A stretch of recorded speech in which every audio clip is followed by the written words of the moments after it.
কয়েকদিন আগেই গেল আমার শ্বশুর এবং শাশুড়ি মায়ের বিবাহবার্ষিকী। খুব ঘটা আড়ম্বর আয়োজন না হলেও নিজেদের মতন করেই ঘরোয়াভাবে খাওয়া দাওয়া, গল্প, আড্ডা, আনন্দের মধ্যে দিয়েই দিনটা আমরা পালন করলাম। আমাদের সাথে ছিল মামারা, অর্থাৎ আমার মামা শ্বশুর আর মামি শাশুড়ি এসেছিলেন। শুনলাম মামা শ্বশুর নাকি প্রত্যেক বছর এই দিনটিতে আমার শ্বশুর এবং শাশুড়ি মায়ের জন্য জামা এবং শাড়ি নিয়ে আসেন, সাথে করে একটি মিষ্টির প্যাকেট।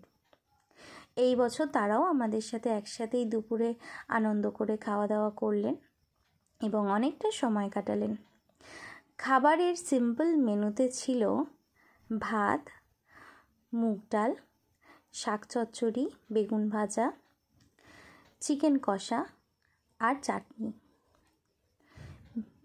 এছাড়াও মিষ্টিতে ছিল এক রকমের সন্দেশ আর রসগোল্লা।